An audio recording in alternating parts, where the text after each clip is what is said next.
रामकुमार खाना खाकर थोड़ी देर धूप में बैठा ही था कि ठेकेदार ने उसे देख लिया। वह गुस्से में रामकुमार के पास आया।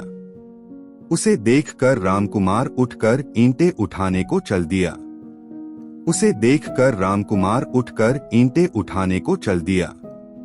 तभी ठेकेदार बोला, कहाँ जा रहा है बे? कब से आराम फरमा रहा था, अब मुझे देखकर काम पर लग गया।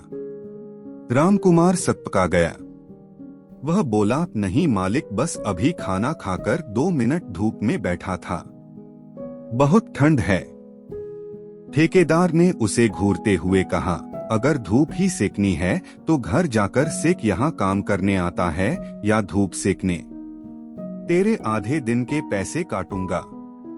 रामकुमार को बहुत गुस्सा आया, लेकिन अपने परिवार के बारे में सोचकर बोला, मालिक ऐसा जुल्म न करो, बच्चे भूखे मर जाएंगे। ठेकेदार को और गुस्सा आ गया, अबे मैंने तेरे बच्चों का ठेका ले रखा है, कल के मरते आज मर जाएं। अब पानी सिर के ऊपर हो चुका था। रामकुमार ने इधर उधर देखा, उसके साथ के सारे मजदूर अपने अपने काम में लगे थे, जैसे किसी ने कुछ सुना ही न हो। रामकुमार बोला, मेरे बच्चे के बारे में कुछ मत बोल, नहीं तो यही ईंट तेरे सिर में का। चल मैं काम नहीं करता, ला मेरा हिसाब कर, आधे दिन के पैसे दे। ठेकेदार बोला, अच्छा मुझे धमकी देता है, जा भाग जा, नहीं देता पैसे, जो करना है कर ले। रामकुमार को अपनी गलती का एहसास हो गया। अगर पैसे नहीं मिले तो घर में चूल्हा कैसे जलेगा? रामकुमार ने कहा, मुझे माफ कर दो, पर आधे दिन के पैसे तो दे दो। लेकिन ठेकेदार अपनी बात पर अड़ा था। रामकुमार बहुत गिड़गिड़ाया, लेकिन ठेकेदार ने उसे 1 पैसा भी नहीं दिया। वह थक हार कर वापस घर की ओर चल दिया। शहर के बाहर एक छोटी सी झोपड़ी में उसकी पत्नी लाजो और उसकी बेटी कंतो रहते थे। आज जब वह घर पहुंचा तो लाजो ने पूछा, क्या हुआ, बहुत परेशान हो और इतनी जल्दी काम पे से कैसे आ गए?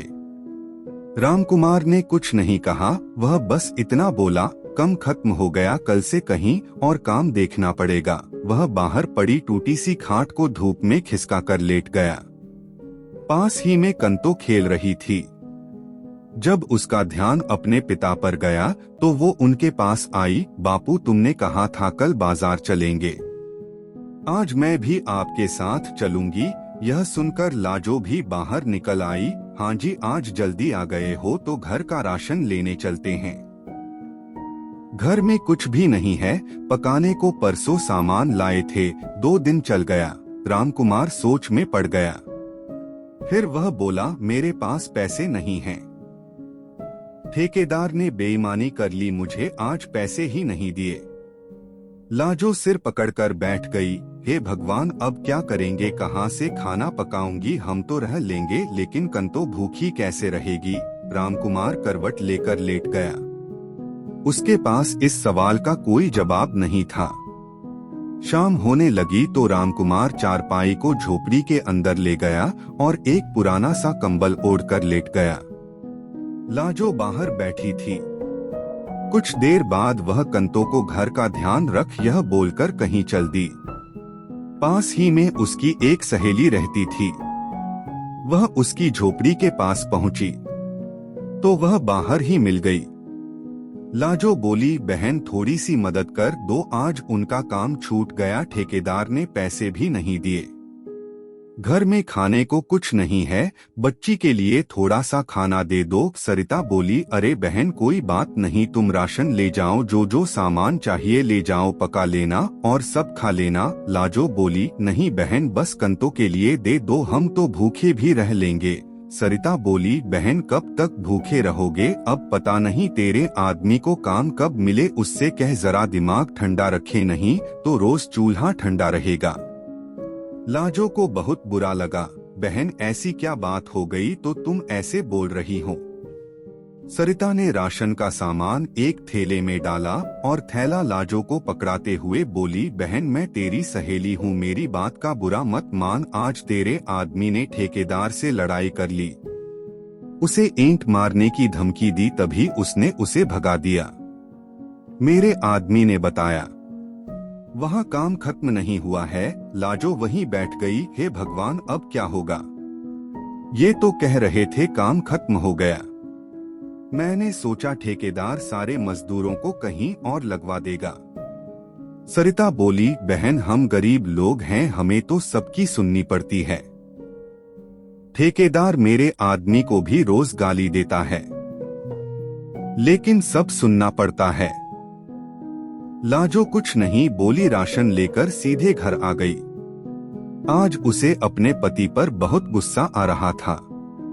उसने खाना बनाया और रामकुमार से कहा, चलो खाना खा लो। रामकुमार उठकर बैठ गया और बोला, राशन कहाँ से आया? तू तो कह रही थी घर में कुछ नहीं है।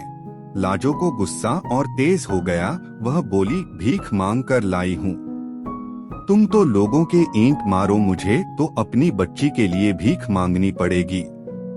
सरिता से मांग कर लाई हूँ। रामकुमार को भी गुस्सा आ गया। वह बोला, कोई मेरी बच्ची को लिए बोलेगा तो उसका सिर दूंगा। लाजो ने यह सुना तो वह पूछने की क्या बात थी। रामकुमार ने सारी बात बताई तो वह बोली, चलो छोड़ो, कल किसी दूसरे ठेकेदार के पास जाकर काम की बात कर लेना। आज का काम तो चल गया, लेकिन कल क्या होगा? रामकुमार की आंखों से आंसू बह रहे थे। वह अपनी लाचारी और गरीबी पर बहुत शर्मिंदा था। लाजो उसे समझा रही थी। रामकुमार बोला, हम गांव में कितने सुखी थे। सूखी रोटी मिलती थी, लेकिन पूरे गांव में इज्जत थी।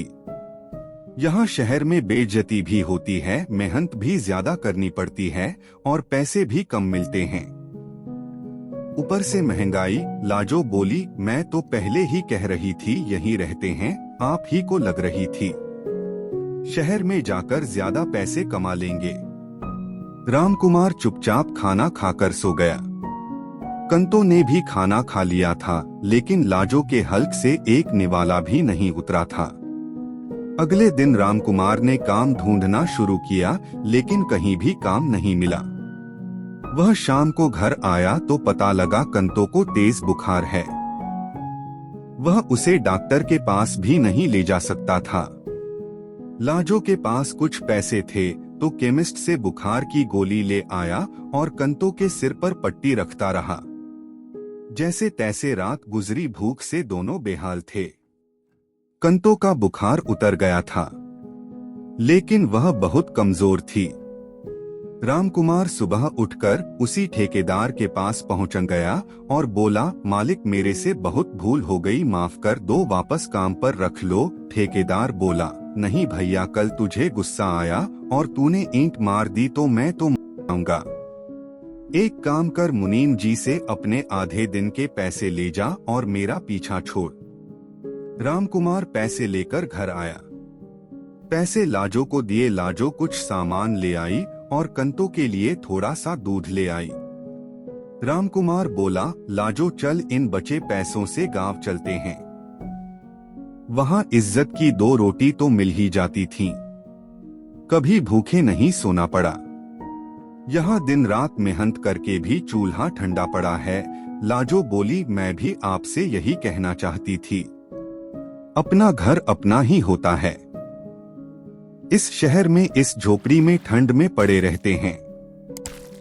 अब तो चूल्हा भी नहीं जल पा रहा। चलो चलते हैं। सारा सामान बांधकर वे तीनों हमेशा के लिए गांव चल दिए।